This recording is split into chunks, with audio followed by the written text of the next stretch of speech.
Jaren, you always know something's cooking when we're doing a cold open, and this is no exception.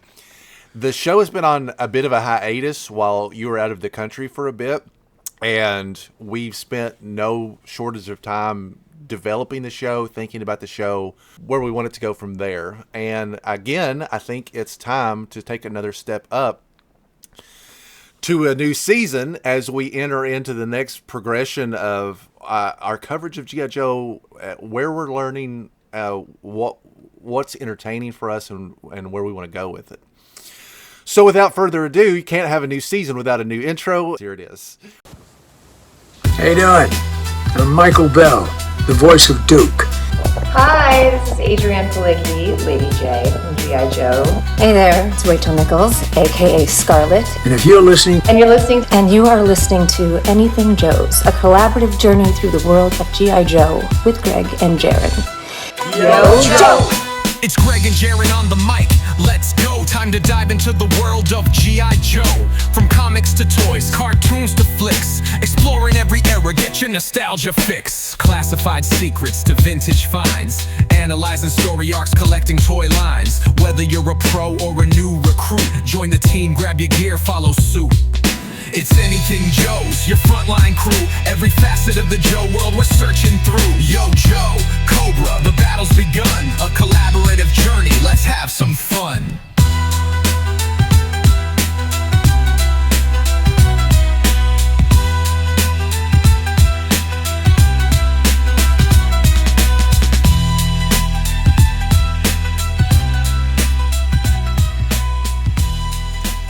Hello, everyone, and welcome back to Anything Joe's, a collaborative journey through the world of G.I. Joe. My name is Greg Engel. And I'm Jaren Decker. And we'll be two of your hosts today. In addition to the third season, big changes incoming, we've added a third host, and it's somebody that you guys should be familiar with. It's our good friend Joel. Joel, welcome to the show. We'll take a little bit here at the top to just talk about how this came to be.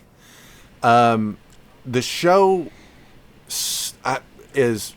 I did not want the show to go on a hiatus when Jaren left, but I also do not particularly enjoy doing the show by myself because we're focused so much on community, and Joel really filled in as having somebody to discuss G.I. Joe with. He's been a long-term friend of ours. We talk to him pretty much every day, and he accompanied me to Kentucky, and I literally rode with him there and roomed with him. And it actually makes perfect sense for Joel to come onto this show because for the longest time I've been kind of covering everything up to classified, and Jaren's kind of been our classified guy. But Joel is truly the modern enthusiast. As much as I mean, 1/18 scale is where my passion has always been, probably always will be at this point. But as much as I know about it, Joel knows even more. So this trifecta kind of is the perfect alignment. Jaren will be the classified guy. That's what his passion is in. Joe will be our modern guy. That's where his passion is. And even though it's not my number one priority, I definitely know more about vintage than the two of them. So I will assume the helm of the vintage guy, also being the old dog here. Yep. And I think that's going to give us a perfect amount of coverage. It will also enable us to produce more content and give individual hosts the opportunity to participate or not, depending on their interest level. So you're going to get content that's specifically designed around things that we are passionate about.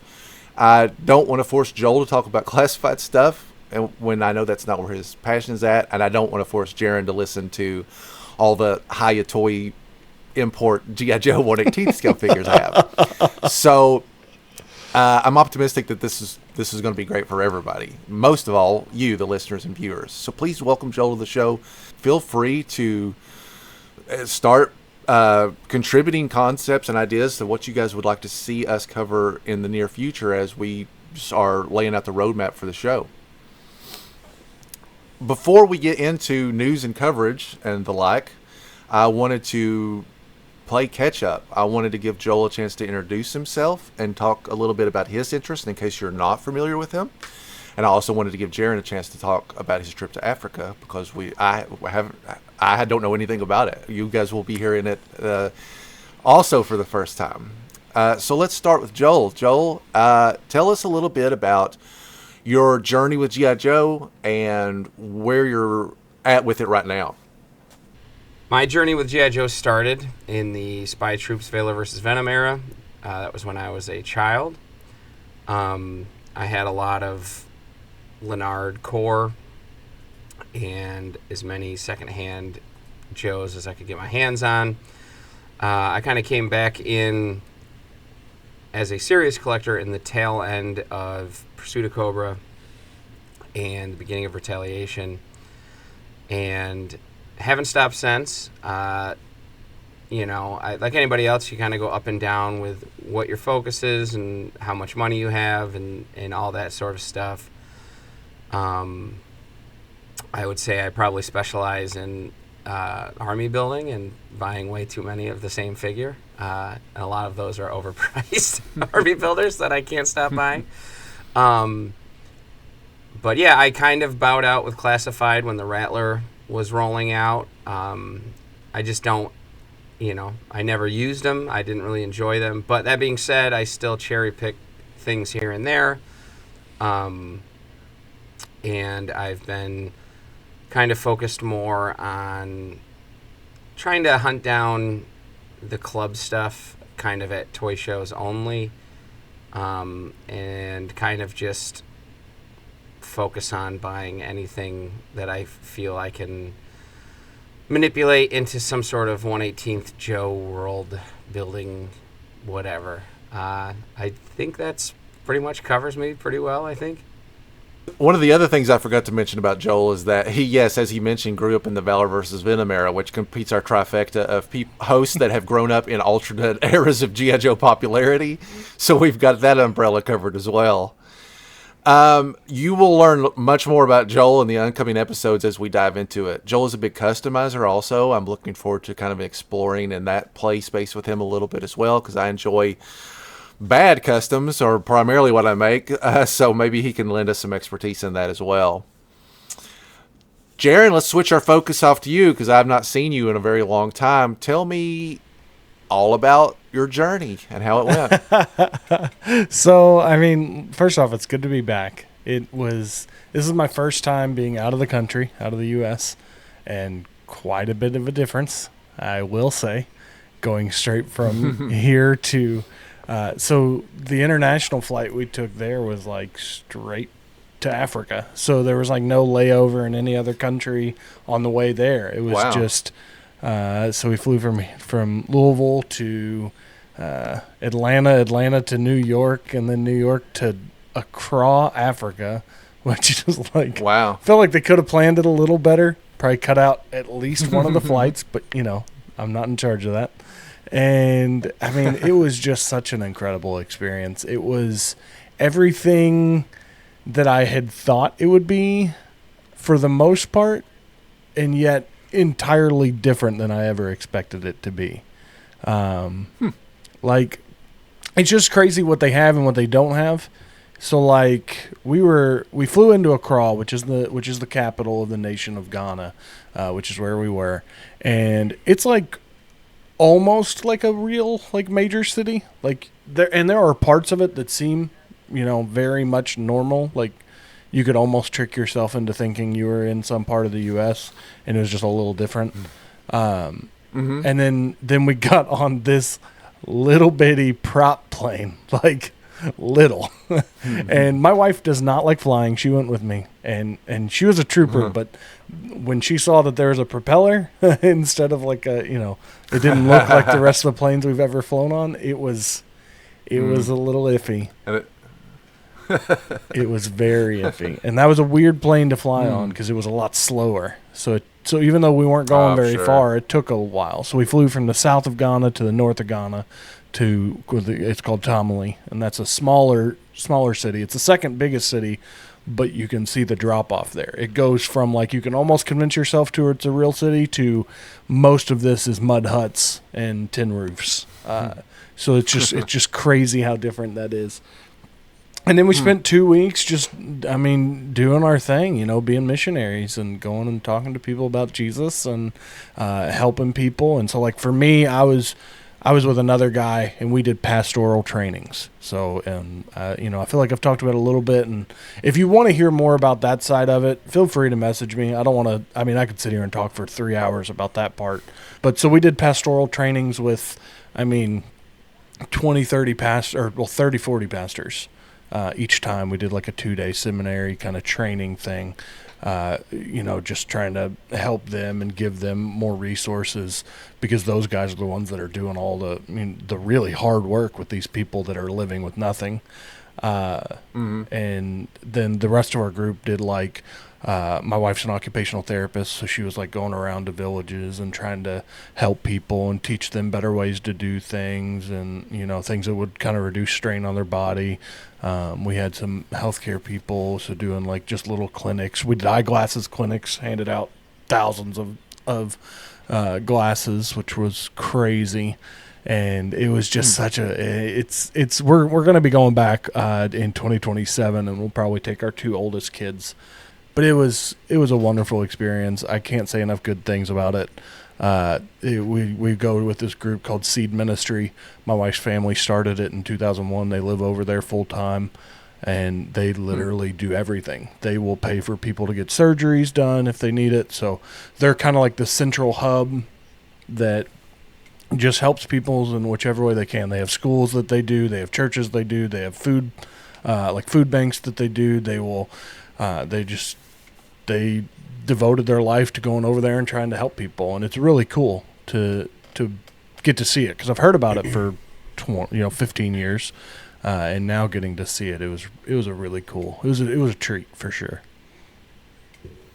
That's awesome, buddy. I'm glad that you had a good time. I'm glad you got to experience that. I'm not very world smart.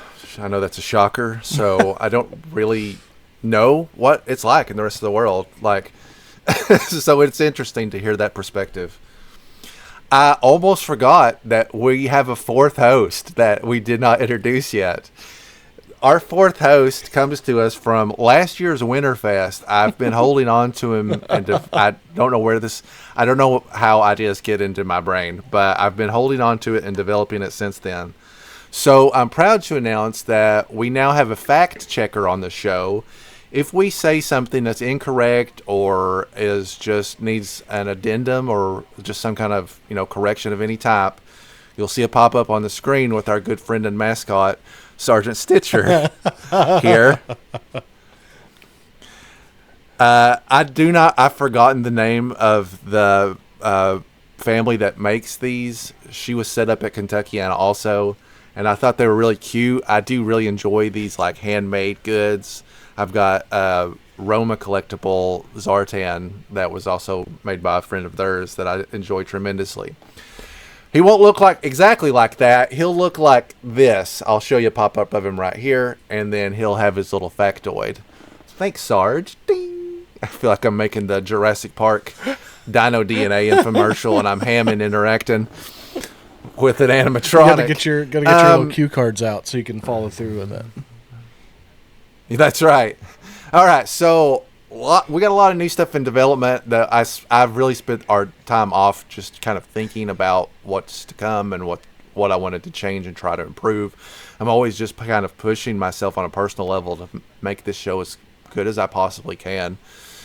And a big part of that is thanks to you, the listener and viewers, those of you that are leaving comments on every video. I appreciate you guys so much. I know all of your names. When I see you, I'm paying attention, and I appreciate it. It's people like you that help the show grow in popularity, makes the motivation exist within me to push to do as much as I can for the show. Anyway, enough of that. Let's talk about some toys.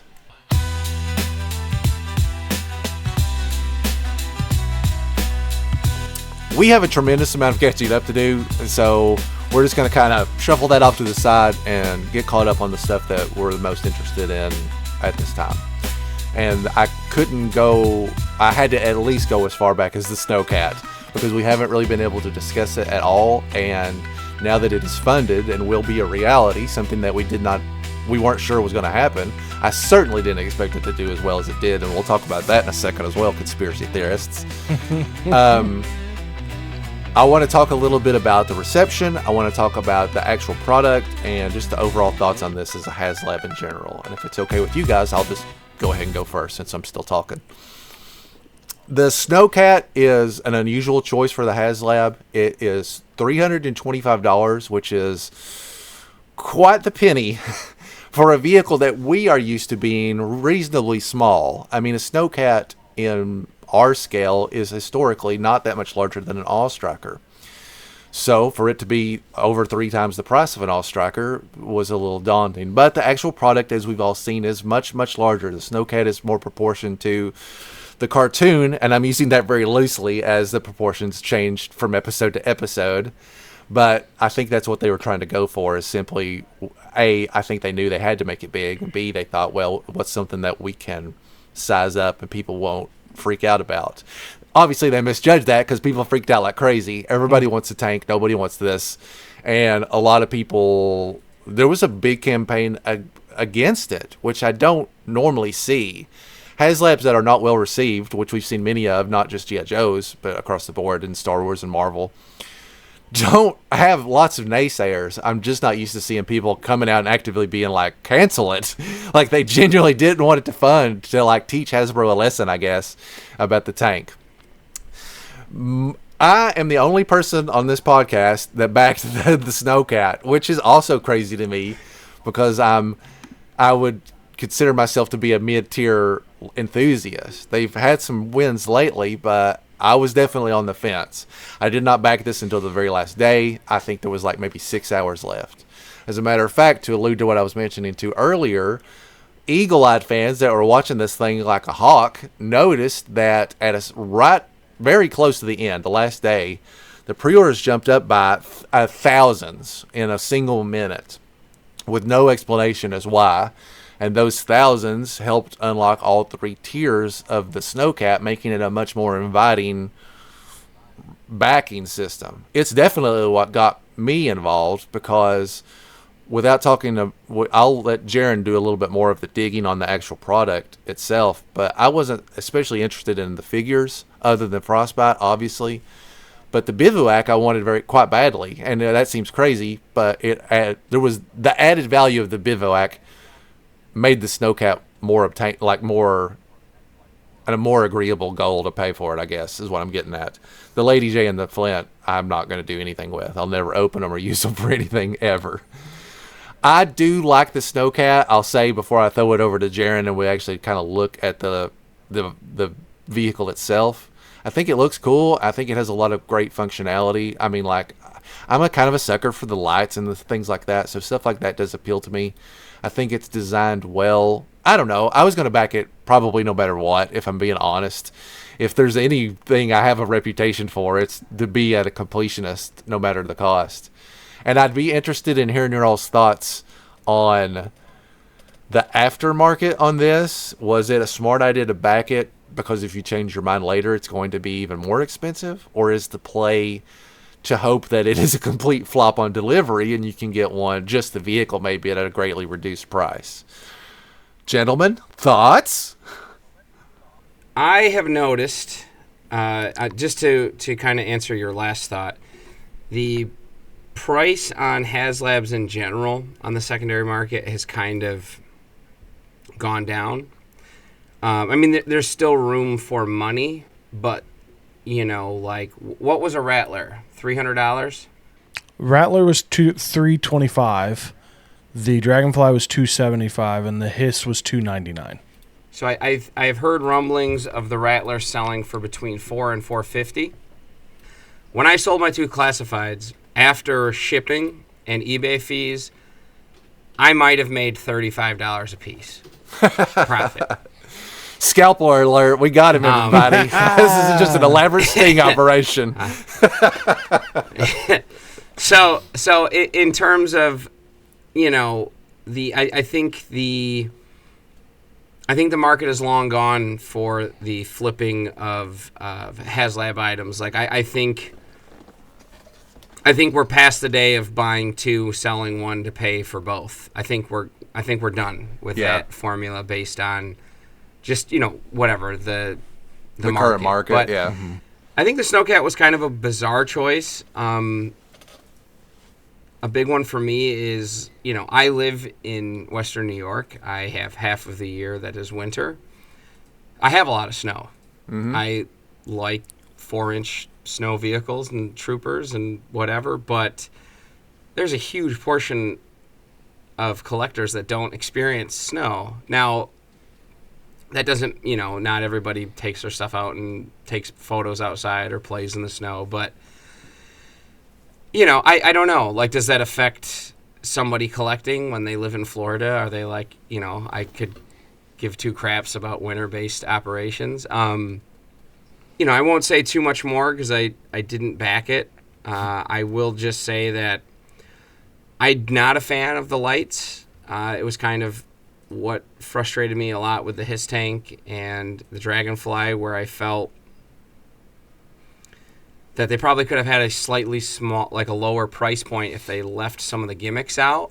I'm not shocked that it funded. I'm incredibly shocked that it hit all the tiers in kind of the weird way where all of a sudden it was like going up by thousands. Mm-hmm. I guess the only conspiracy thing, and it'll be my final thought, and we'll toss it to Jaren, is I believe this was the first campaign where they offered like a cancellation. Like where you had 8 days to cancel. Now, in my head, I'm like, did a bunch of people just buy the maximum amount and then are going to cancel them? I don't know. But I mean, all right, I do have a final thought. I think the stuff that they added with like the troop carrying capabilities and kind of like the sliding out storage for like the camping stuff and the bivouac, like I think all that stuff is awesome. Mm-hmm. I just kind of wonder why the Snowcat couldn't have just been a little less grand and at retail for $100. But anyways, I'm passing the baton to Jaren. Jaren, the thing I'm most interested in hearing about from you is why you chose not to back this, because you are by far the biggest classified enthusiast. So really, if we want to get down to brass tacks, the reason I didn't back it is really just timing. It came out at the worst possible timing. I was in the process of trying to raise $4,500 to go to Africa. It's kind of hard to swing $325 for a toy while trying to raise, between me and my wife, $9,000, over $9,000. It's over 9,000. Yeah, exactly. Sorry. That is really the biggest reason. If I could have swung it, I would have. And now I understand all of there's a lot of valid points that people have pointed out. But I like to try to stay more optimistic. I do think this vehicle looks really cool. I've not really been around or exposed to a Snowcat before, and I think it looks sick. It reminds me of, if I watched it actually watched it for the first time on the plane over to Africa, The Martian, the rover from the movie The Martian. That's what it reminds me of. Interesting. Yeah. I can see that. Yeah, so that's what that reminds me of. And I think it's cool. I do think that I'm kind of in that position. Like Joel says, he gets a lot of snow. We're really, if we have one good snow, I feel like that's lucky. We get a lot of ice and freezing weather, but we don't really get a good snow most of the time. Like I think last year we had 2, and that was like we were spoiled. And so that does that does definitely impact it for me. I really would have probably went for it if I could. And I'm definitely going to be kicking myself when it comes out, because I do love all those little pieces. I love the pop out turrets on the rockets that pop out on the side that come out of the box. I think that's just a cool little thing. The fact that you can put troops in there, the fact that you can fit a couple people in the cockpit, I love that. The Frostbite figure I think looks really cool. I love all the little accessories that they gave. I think the little like coffee cup, like the little thermos. Yeah. The fact that it has like the little ice tray over on the side, I think is so fun. I don't know why I love that. It reminds me of the Rivian. There's like the Rivian truck that has like the pass-through compartment on the side, and that design kind of gives me that feeling. The storage underneath the back end. Even the little details like the 9-liter, and then on it they put twin inline 6 9-liter direct injection turbo diesel engine. I just think it's a really fun little touch. I like the lights. I don't really turn on the lights on any of my HasLabs. I don't think I've ever actually even put in batteries in my Dragonfly, mostly just because I get too distracted and do other things. But it's one of those ones that I'm like, I see all of the valid complaints. Snowcat is a little like, I mean, it's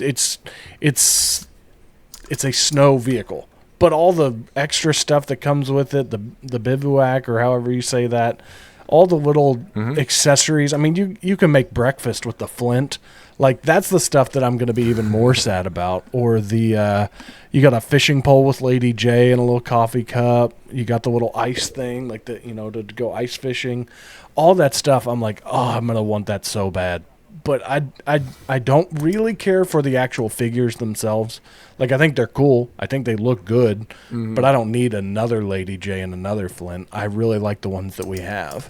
So it's unfortunate. I'm glad it funded. I think there's going to be people that absolutely love it. And I might try to track down some of these things, or maybe even a whole thing, depending on price. I will say that I feel like the Rattler and even the Dragonfly have benefited from the figures more than I think this will.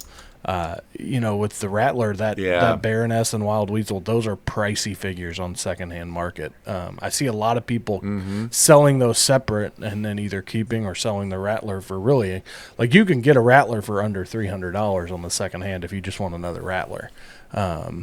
Which if that happens with this, I would do that, and then maybe hopefully try to get the accessories on their own deal, and all that.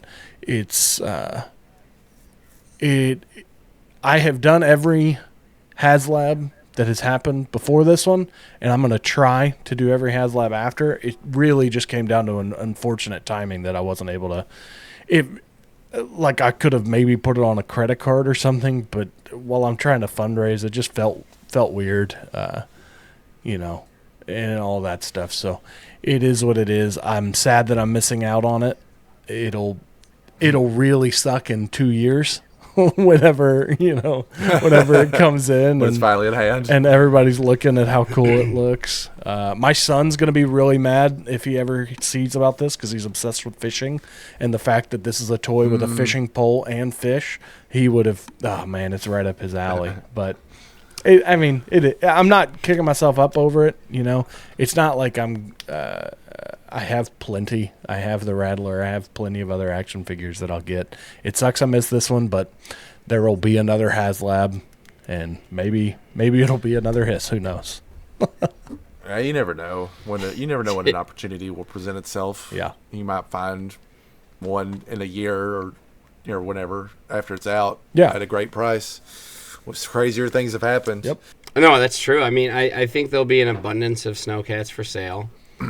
And I think that I think you'll be able to find one for probably close to retail if I had to guess. But yeah, you're not wrong about it being a bad time. I suspect it was a bad time for everybody because I probably got maybe no less than 5 classified figures charged off within that same window. So I'm just like juggling money left and right, trying to keep things in order, not expecting all that stuff to hit at once. Yeah. Let's do some quick shots at some of the figures that were just revealed as well, because we've got a pretty solid lineup of what's to come. The first figure I have, almost all Joes, just Joes and Troop Builders. The first Joe I have is Wetsuit. We're getting a lot of our like 85 to 87 lineup here that have been overlooked for whatever reason, and Wetsuit these are so good looking, man. They just look like they've really honed in on that detail to the original version. I talk about this a lot in my unboxing videos, and just about every time I see a figure, the very first thing I'm drawn to is the paint. And so I do think that they've got this blue, or this like aqua, whatever color you would classify this as, I think is pretty spot on. I think his gear looks good. Would be interested in seeing how those hoses attach, because notoriously that stuff will sometimes not be as flexible as it needs to be. and it kind of just is off on its own in the air, hanging there. The only critique I have of this figure on initial inspection is I don't love that head mold. We did not get an unmasked wetsuit ever that I can think of, but we have seen an unmasked wetsuit. Primarily, I think most of us would draw it from the cartoon because he took his mask off quite a bit in the cartoon, honestly. And this is not a very good representation of that face, which is how I imagine him in my mind. So I'm expecting that. It's the primary point of reference, and it looks like they kind of went into another direction. Something about this, maybe you guys can help me here, it just is not capturing the personality of Wetsuit that I have in my mind, which again I am basing primarily on the cartoon, I'll admit. What do you guys think? I noticed his flippers have an L and an R on them. That's nice. I think the figure looks really good. I don't really like, and I'm sure it's real world based, but I don't really like the longer point in the center of the flippers. Mm-hmm. Just stylistically, it looks evil to me. It does look like it looks exactly like they're going to release a Hydro Viper, and they were like, because that's exactly what that looks like on a Hydro Viper. I think this figure looks sick. I mean, the colors like immediately jump off the screen looking at the pictures of it. It looks incredible. I get what you're saying about the face. I do have a question. Now, this is something you guys might know. It might be something that's like super common knowledge, and I just have never paid attention. What is the little logo on his chest? The little like flying fish. It looks like the logo that's on one of the vehicles. And the killer whale. Is it the killer whale logo? So the killer whale logo on the sticker sheet is an actual orca whale jumping up in the air. This has wings on it, though. Like, this looks like a fish with wings. Yeah. I know, I take that back. I do think that could be the whale. But it has gills cut into it, too. On the side, there's two little white lines. So, fly fishing? I don't know. That's a great question. It's not the devilfish or anything like that, is it? Yeah. Okay. So not that either. All right. Opening it up to the public. What's this logo from? Or what's it supposed to be if it's new? Leave us a comment or send us an email at anythingjoespod@gmail.com because we can't figure it out. I'm sure the answer is out there. We just don't know what it is. Next up is number 178, Blaine Mainframe Parker. I'm so glad we've got away from we don't own their names anymore, and we have to change them to we don't own their names anymore. So now their code name is 3 names long. Take it away, Joel. I believe with this figure, this is all of Mission Brazil besides one person, right? Oh yeah, the most important person. So, I mean, I think Mainframe looks cool. I think the hopes of... If they did a Mission Brazil set, I would buy that. Yeah, me too. But to focus on Mainframe, I think this is a very interesting way to blend new and old. Like, he has... His laptop briefcase thing looks like the OG on the outside, but the inside looks a little bit more high tech. Mm-hmm. The backpack is cool. The little handhelds are neat. I love that he has the old school helmet that is removable, and then he has like a new head with a hat and like, Bluetooth headset, I guess. Yeah, speaks to them being like fan service for vintage, but we have some ideas to make him look current also. And I am also a big fan of that. And I will echo this one more time, and then I promise I will just shut up on it. Don't need retro carded because he's got both heads. Anyways, moving on. Somebody else take it. So I'll just say very briefly that this figure does not really do much for me. I don't have any dislike of it, but I will qualify it as one of those figures that has not changed enough to kind of get my imagination flowing, I guess. but there's nothing wrong with it either. It's a perfectly fine mainframe figure. I do appreciate that the helmet comes off. The alternate head I feel kind of passable with. I think the accessory set is great. The figure, I'm just kind of like, yes, it's a man in a gray outfit. It's a man in a gray suit. Congratulations, you made him. Jaren? So you mentioned that, and Greg said that it's the most important one that's missing. So that leads me to assume in some way, Dr. Link Talbot is involved. Dr. Link Precisely. Talbot. If I had to put money on who I thought one of the last classified figures would be, oh man, it'd be our good friend. Let's put It'd be our money good on friend, it. G.I. Joe veterinarian, Dr. Link Talbot. Let's put money on it, and then I'm gonna just spam Emily and Lenny and all the team and just be like, please, I've got money riding on this, please. So anyway, Jaren, tell me about this figure. Mainframe, to get off of Dr. Link Talbot. I think this figure looks really cool. I think the fact that it comes with a couple different heads is great. He looks like a guy that would be named Blaine. Take that for what you will. But his face sculpt, like, if I looked at that guy in real life, I'd be like, yeah, that's a Blaine. But I'm a big sucker. Blaine Jane. I'm a big sucker for the holsters on the chest. I just always love that. I think that's a really fun, like, I feel like I would feel cool if I had that, like, just walking around like, yeah, check me out. I see what you're saying. Little gray. He's got like kind of like the Ghostbusters vibe going on with his outfit. Yeah. Which is not a bad thing. That's a plus in my book. I don't know about you guys, but if it resembles Ghostbusters. The only thing I have to say is if you look at the picture on Pulse, it looks like the part in his torso is like pumped out, so he's like looks like he's walking like with his chest popped out. Just kind of funny. His accessories look cool. I'm a big military soldier too. Yeah, exactly. Just because I got a radio doesn't mean I can't knock you out. I think he's a cool figure.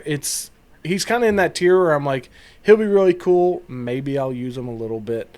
But it's not like immediately like, ooh, I can't wait to get my hands on that. Like, spoiler alert, there is one in this wave that I just can't wait.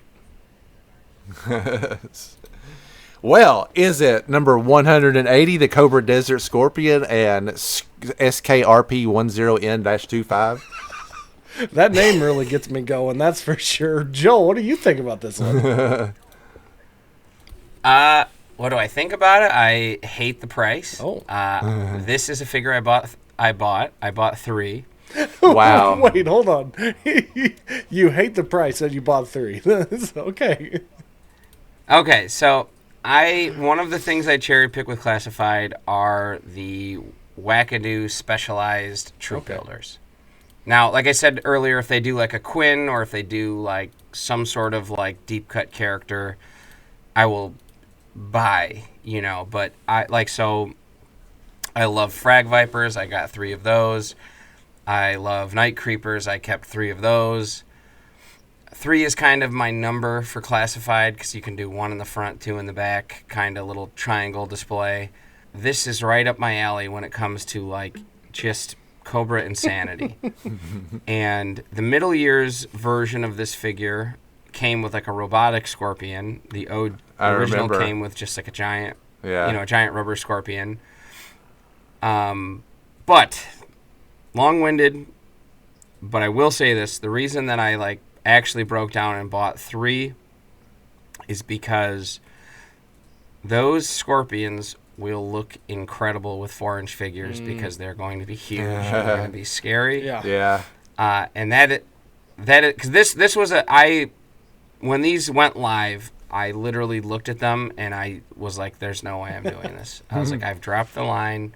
I cannot justify it." And then I like looked at the pictures and I was like, honestly, if I found that scorpion in a store for $20 by itself, truthfully, I would buy it because I'd be like, this is perfect for my adventure team world or whatever I get my brain into. So I think this thing is a home run. I love the faceplate. I don't know if we've had that before because maybe with the Zartan Master of Disguise exclusive, but I think it's kind of cool to have a faceplate instead of just a head. But on the flip side of that, I'm never going to display it with anything other than a mask on, so Yeah. I don't really care. But anyways, that's all. Let me. Sorry, I'm going to go ahead and go because I can actually summarize. I've got some bullet points that will summarize this figure pretty well for me. The price is horrible. I will agree with that. You guys know how I feel about animals. Specifically, when I look at these now, I just look at the animal and go, will my child like this? Because I don't. I don't care. I'm not going to use this scorpion for anything. I'm going to give it to my kid. The figure looks very good. I really like the cape, and I like the design of the figure, the color scheme. I like the accessory set. I do not like the mask because this is a troop builder, and the standard up to this point has been, we will give you a way to buy multiple figures and make them all look like unique characters. And they've taken that from us because you can only look, this is all Desert Scorpions, they must grow a beard and a mustache and look like this, because there are no other variations. And the fact that it's a mask means you cannot just take another helmet and put it on there, another head and put it on there, and still be able to use the helmet. So I'm displeased with that across the board. I'm buying this, but I just want one. And I don't even think I'm going to open it because, I don't know. I think the Desert Scorpion is a cool troop builder. Maybe not the right time to be developing desert stuff. It's a little counterproductive to snowcat morale. But, yeah, this is probably the weak one out of the way for me. I think there's lots of good stuff going on here, but as a personal opinion, it just is not hitting with me. Jaren? So, tiebreaker. well, you should know which way I'm going. It's got an animal, baby. I know. This thing is rad. The one question I have before I jump in fully is, if you had asked me beforehand, I thought that the Desert Scorpion would be like with the Scorpions. I didn't realize that the SKRP 10N-25 would be fighting the Desert Scorpion. That's not what I would have anticipated. Has he historically been a foe to scorpions? I am going to say, Joel might actually know this better than me, but I can tell you that on the Pulse website, he's listed as a pet. And even in the bad cartoon, I think, have them. Well, they were robots, so I guess it makes more sense then. Joel, you got any thoughts on that?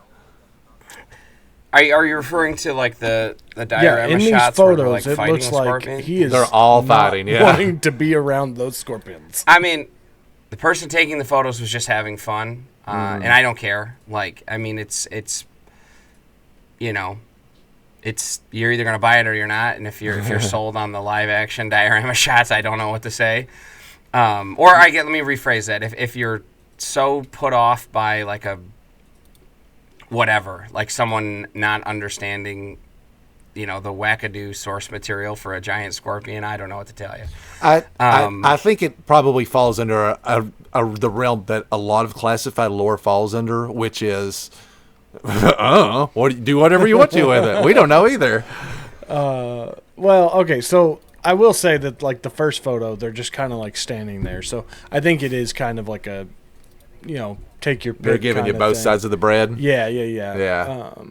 Imagine trying to wrangle a herd or a pack or whatever the plural would be of giant oversized scorpions in a combat. That's fair. I'm going to go with a murder of scorpions, kind of like crows. That's what I'm going to call a group of I'll giant go with that too. scorpions. I'll allow it. Okay, thanks. So to get on the figure, first off, the face looks like Moses from the Prince of Egypt animated movie, which, once again, good thing in my opinion. Think that looks cool.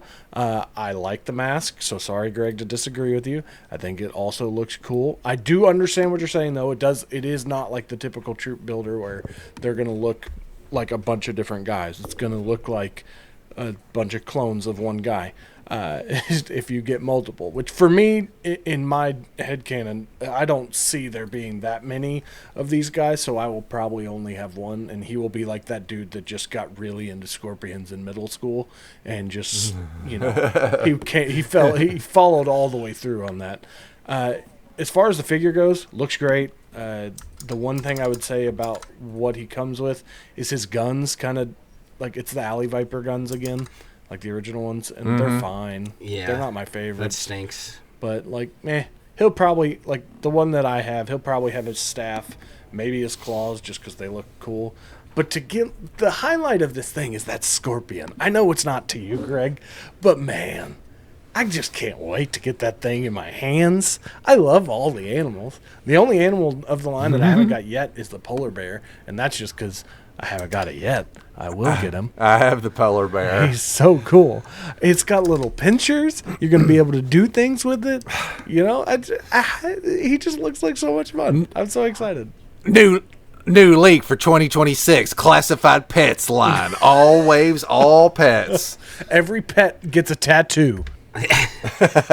I think it's a bit frustrating when they use the pet to double the price of the figure. I don't know that scorpion is worth $25. Despite what I just said when I said if I saw the scorpion in the store for $20, I would buy it. That's your own vulnerabilities coming to light. I just think that there needs to maybe be sort of a like happy medium where like not every pet needs to be engineered to this level. Yeah. To, you know,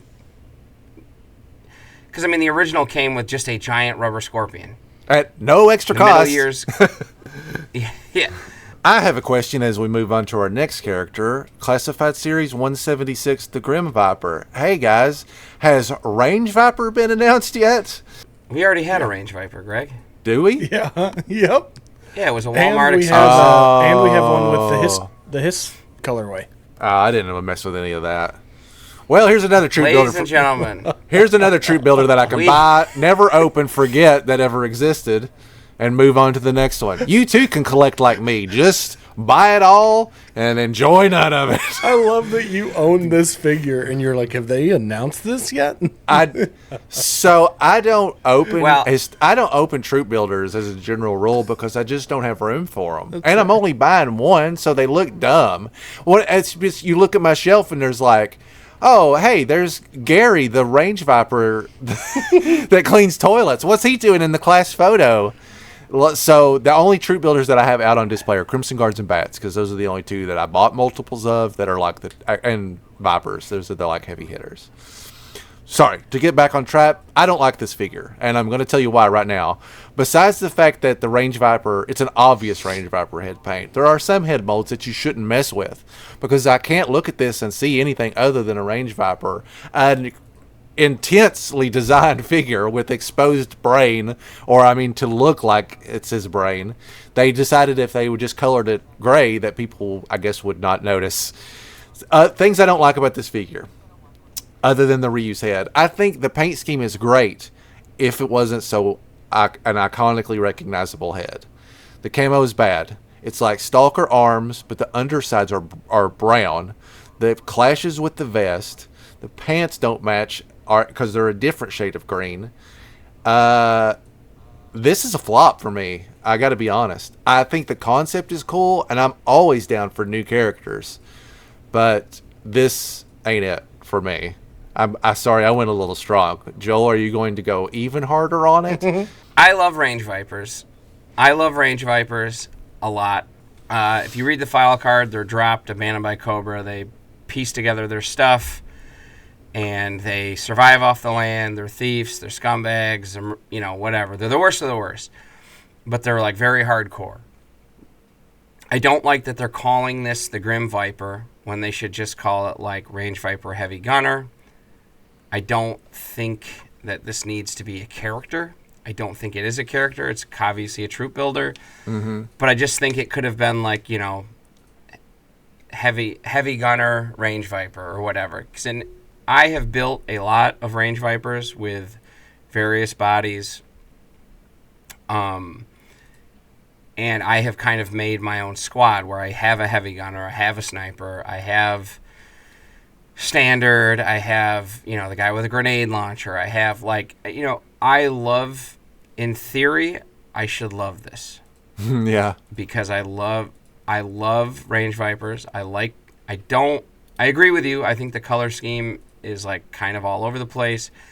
I do not like the waist piece with the exaggerated cod piece. Yeah, it really draws the eye. It's like, listen, I don't have a lot of armor on, but I'm extremely well protected in one very vulnerable area. Yeah, and so then if you look at the arms, okay, those are bare arms. So it leads to the question, is this a brown-skinned man with camouflage arm paint? Oh, interesting. We like, because that actually looks like, it looks like Roadblock's arms and Roadblock's gun from the like heavy artillery Roadblock. Yep. Is that a Saw Viper vest? Look at this. Here I am naming parts from a line I don't like. Hey, how much do you know about guns, Joel? Because we really needed a gun guy. Here's the thing. I have a gun guy on retainer. Okay. So good. I'll see if we can slot him into the budget. I'll say this. When they introduced Wreckage, with the Tiger Paw, on that live stream, they made it a big point to talk about the two different color eyes and how rare and unique that is. There's only X amount of human beings on the planet with this condition. And then they turn around and are like, well, I mean, you could actually just troop build it. It's like, well, no, I can't, because he has two different colored eyes. And you just spent 5 minutes talking about how unique and rare and, one of a kind this is. We're building a team. We need the best of the best. Open both of your eyes and look right at me. Nope, you're out. That's what the helmet is for, guys. Come on. You throw the helmet on. Jaren, you don't know Jaren, what color eyes. Jaren, please pull us out of the mud. Jaren, as we hand it over to you, I just wanted to make a note. That's something that I just learned from the file card, that Grim Vipers are actually supposed to be the best range Vipers. So there is a bit of a thread there to make the head sculpt make sense. That they're range Vipers who prove themselves particularly adept at survival, undergoing additional commando training, graduated to the class of Grim Viper. So they're the best range Vipers. So many classes of Vipers that we got. You can graduate. Can you imagine what the career path for being a Viper looks like? You start off as a range Viper and the next day you're a lab rat. Like, I'm going to be real with you guys. This is the first time I've looked at most of these. Like, actually in-depth looked at these. And the moment I was, like, looking at this, I was like, oh. It made my brain start running. First off, I was like, this guy is going to squad up with Darklon 100%. We're running these guys together. I don't know if that makes sense or not, but in my Joe universe, it absolutely does. We're assembling a team, baby. So Darklon and this guy and maybe another one of this guy and maybe even a third of this guy, you never know. They're going to be running together. I think this guy is super cool. I like the paint. I do get that it doesn't match the legs, which is weird, and it matches like the little tank on the back of his backpack a little bit better than his pants. But I think this guy looks cool. I actually don't really care for the regular range Vipers.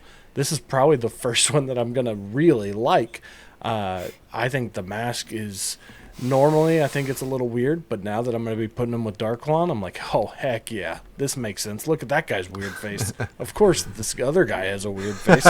It makes sense. So, not to spend too much time since I think we're going pretty long today, but he comes with a freaking minigun. How am I supposed to not like that? Like that? Look at that thing. That thing's huge. And then in the little file card, it says, Grim Vipers who return from missions are said to have undergone brass diets, losing significant weight from all the spent shell casings they left in their wake. Come on. This guy, like, tell me that a middle school kid wouldn't absolutely love this. All of my toy tastes are probably exactly what they are. Whoever is doing their, like, if they do any like market research, probably just a bunch of dudes like me who are like, is that a freaking scorpion that's 8 foot long? Heck yeah, dude. Let's make that into a toy. Is that a freaking 8-foot scorpion? Charge double for it. Yeah, exactly. Yeah. All right. G.I. Joe Classified 177. Let's wrap up our classified coverage. We're finally caught up. This is actually the figure that I'm the most excited of this wave. And a big part of that is just because I love this character. It's 177 Seymour Sci-Fi Fine. So This is another great figure that has a very basic loadout set, just like the original Sci-Fi was. What's he got? Well, he's got a backpack. He's got a hose. He's got a laser gun. He's got a laser effect. And that's pretty much it, other than his helmet stuff. And what more could you want? This is, of all the figures I've talked about colors on, this is an important one because Sci-Fi Green is so iconically recognizable from anywhere on the battlefield. They have dulled it down ever so slightly, and they have partnered it with some black, and that's the right move, right? Because it is a little funny to have a dude this obnoxiously dressed to going into a battlefield anywhere. So I'm down with all this. I think it all looks good. The paint scheme's good. The quote unquote modernizations I'm all on board with. The only thing I don't really enjoy about this is the head mold. I must just have a bias against unmasked G.I. Joes that have not really been unmasked to date, because I have a very specific mental image of what I was expecting, and this isn't it. They have included Sci-Fi's most notable, his iconic helmet, the one that we all know and love, the one that V1 is like permanently molded on with. They've also taken a note from the modern book, because that Sci-Fi has like a slightly different full face covered helmet, and they've included a variation of that you can kind of like modify what you've got to get as well. And I'm very pleased with that. I think that should make most collectors happy on some level. Even the blast effect is new to me, to look less like the standard gunfire effect. It's a completely different color. It has this awesome, cool like bubble to really sell that this is not bullets. These are legitimate lasers. I think this figure is a pretty high mark for me. It is definitely the most exciting of this wave, in my opinion. Yeah, I'm gonna echo that sentiment. That this figure is absolutely. This is the one that, like, when I saw it, I was like, actually, when they did the name reveal or whatever, the first time we heard about it or saw it or whatever, that first time I was like, absolutely, sign me up. Yeah, I don't even pre-order figures anymore. Let me pre-order this already. Like this figure looks sick, and I agree. I think adding the black and toning it down just a little bit makes it fit. The only thing that I've ever had problems with, really, is the hoses. I've never liked hoses attaching to backpacks and guns, just from it like being restrictive. So I will just probably not have it attached, and he just has a backpack and then he has a gun. And I think they do a good job of making it not look like it absolutely has to have a hose on it. Like, I mean, there's that little peg on the end, but it's not like. The gun looks like it could fire on its own, so I will probably do that. And that's just a personal I agree. thing. It doesn't look like it's missing anything. I'm with you there. And I will also echo that exact same sentiment on the hose.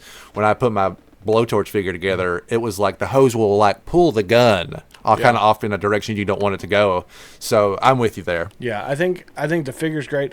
I mean, I get where you're going with the head mold. It is a look. It is a solid look. It looks almost like him and Mainframe could be like brothers. They have a very similar.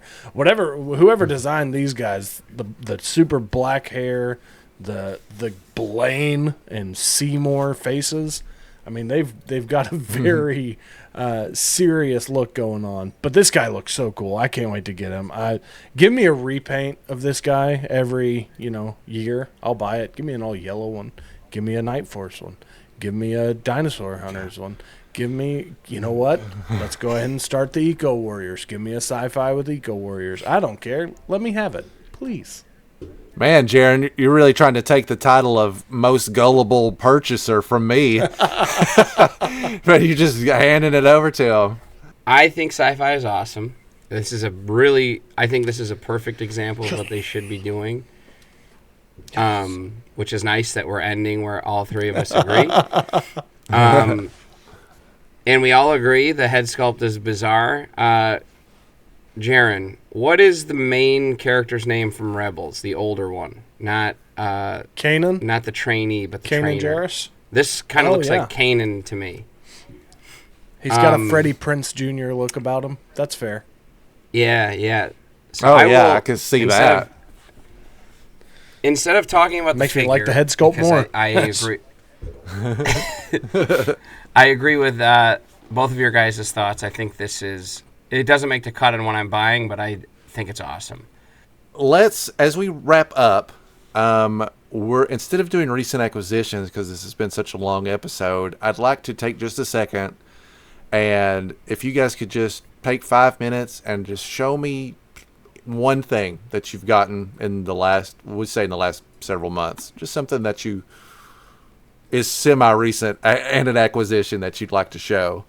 All right, so for me, it's been kind of light. I did get my Rattler, but I haven't had time to even put that together. So that'll be for, I guess, next episode. I took it out of the box. I looked at it, and I was like, oh, I can't wait. And then I just realized that I don't have the time, and I don't want to risk losing pieces or having one of my kids see if it actually flies. So what I will talk about for my recent acquisition is Crystal Ball. Look at this guy. I mean, he is so cool. First thing you'll notice about my Crystal Ball is he has the goofy head and his sword, because of course he does. I mean, listen, how are you going to put this in a package and expect me not to make this the head? Of course, there's the differences in us as collectors. But Jared, you and I have never had a figure look the same ever. I don't think ever. We have completely different display styles. I mean, this thing is so cool. I'm a big Night Force guy. I've got a one whole shelf over here. You can't really make them out, but this is my Night Force group. I've got Shooter there. Mm-hmm. She's leading the squad. So I'm going to put him over there, and then once we get kind of the other additions, we're going to absolutely have to put them back on there. But this figure is so cool. The only downside, and there's really not a way to make it not that case, is I've never liked figures that have the long trench coat. It restricts it to me. And I mean, they've done their best. It's pretty flexible, and it's the same thing as when they have hair that's moving. I've never liked that either. It kind of locks you in this. It's a very slight flow to the well, I guess, what is that, right? But it's a hard thing for if I want to pose it and do things with it. I always, in my mind, have to factor that in. I like that he's got I don't know why, one of my favorite poses with any bad character is this you just kind of give them that I want to rule the world with their hand up I don't, it's most of my Cobra Commanders and things like that, they're all kind of doing that same the maniacal pose. Yeah, exactly. So I love this figure. It is absolutely beautiful. I wish that more people were able to attain it. Apparently, it's really hard. I got lucky, and it was one that I pre-ordered, and I didn't get the cancellation notice. Unfortunately, a lot of people did. So it's really cool. If you're not super bitter about Crystal Ball, just as a note, I did do an unboxing of mine on the channel with I got a new camera specifically for unboxings, so feel free to check that out. I would greatly appreciate it. I'll go ahead and talk about what I got. I just did a big unboxing video on our last episode, and I've been trying to unbox figures that have come in since then, so I tried to pick something that I haven't already talked about on the show. So what I picked was this Super 7 exclusive repaint of the, what are they calling these? Reaction Plus Serpentor. So this Serpentor, which we have had a regular release of already, is a repaint that's designed to look more like he did in the later cartoon. And they've done a pretty solid job overall, quite frankly. I was very excited to see this. We've never seen this paint scheme in a Serpentor in any version, and it was just unique enough that I thought, yeah, I absolutely do want to own that in my collection. It's a solid, if you're a vintage person at all, it's an extremely good figure. I'm a really, really big fan of Reaction Plus right now, especially because they're covering, this is all their territory is this type of stuff that we've not seen before. We're getting Fatal Fluffies. I'm so incredibly dialed into that pretty much everything they put out I've been picking up. That's so cool.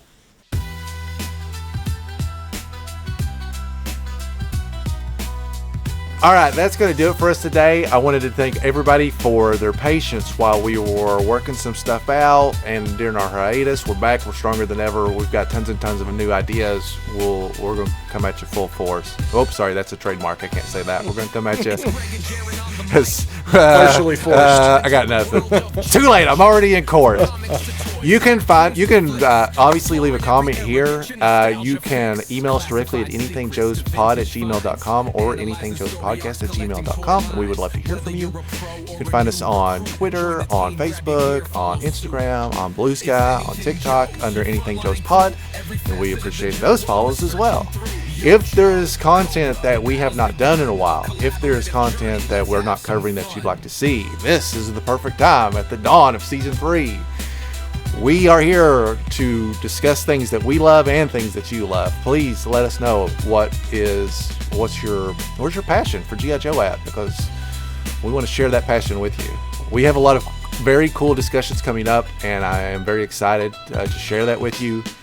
File Cards Volume 8 will be out at the first of the month. I have not had a chance to say this yet, but there will be a File Cards release at the first of the month for the rest of the year. Nice. It is all I work on nonstop. I have just got to say, first of all, thank you to the people that are listening and are supportive.